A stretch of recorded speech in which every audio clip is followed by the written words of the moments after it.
See, it seems like conspiracies, your interest in them Yeah.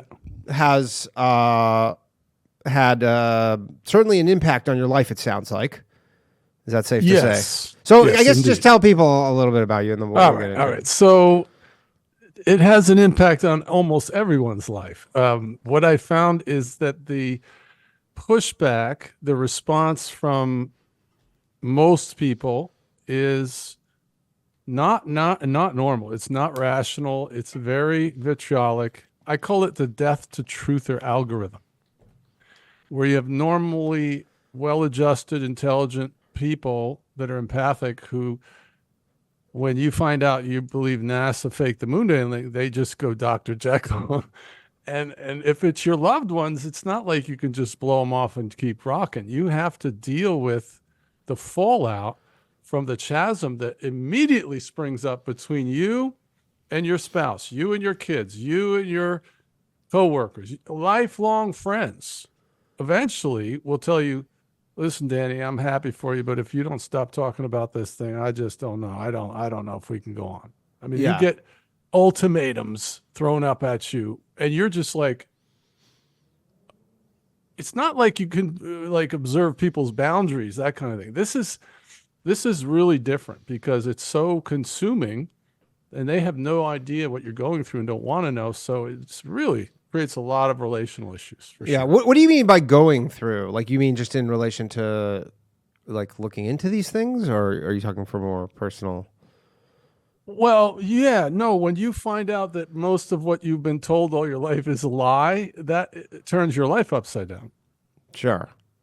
And it's something that most people, well, what I talk about in the book is there's basically two kinds of people. What we call lovingly normies, those people have a presenting characteristic that they don't know and they don't want to know. However, what happened to me and what happened to most of your listeners is one day we were a normie and something came across our radar. For me, it was I found out the Federal Reserve wasn't federal. Sure. It's just a Well, private bank. yeah, and so I was day trading at that time, and so I was in the financial markets. So I saw that it wasn't federal; it was actually private banks, and I said, well, if that's true, then they must all know that they're lying. And so then this is what happens. This is when you cross over. I asked this question. Well, if that's not true, what else isn't true? Well, that's when you become a truther or you leave the matrix. You start to question officialdom. So the central characteristic of the truther is you're questioning everything. And the characteristic of the normie is they don't know and they don't want to know. And that's a train wreck. That Sure. creates a relational chasm that's pretty much irreconcilable. And so, because I guess someone would just say, because you're talking almost like sitting at Thanksgiving, and people are just like, how have things been? And you're like, let me tell you about how things have been. Have you heard of this Federal Reserve thing? And people are like, can we just talk about football and stuff? Now, I guess my question is on your end, like, did you really find it so difficult where you can be like, you know what, I'll just keep that for, because I think a lot of people who are in the chat probably do have similar things, and they kind of just have to dial it back a bit in certain situations. Yeah, this is a very common viewpoint, is that people can overwhelm people. You make people feel like they're drinking out of a fire hose. I have a ministry background. I've been in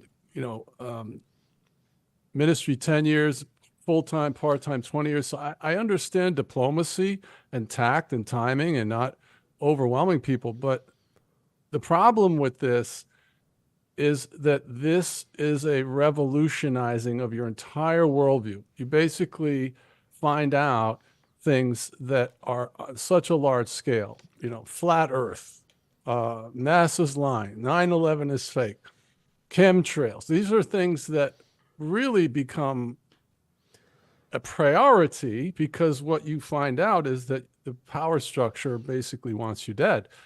And you go from living on a cruise liner to living on a battleship. You're on a war footing, but your normie friends and family are really just more concerned about their happy life. Fun seasons in the sun. They just want to go, the vacation. They're chasing the dollar. Maybe they're, with God or whatever, but this is an overnight transition to an urgency. Okay. So it's like somebody that's in a burning building. What the normie accuses us of, even if you're not saying a lot, is being obsessed. Okay. But when you're in a burning building, you're supposed to be obsessed. Sure. You're supposed to run out. So that's really where the dig comes. I didn't say anything after the first couple of years. I stopped talking about it, but it didn't matter. I was what I call happy dad.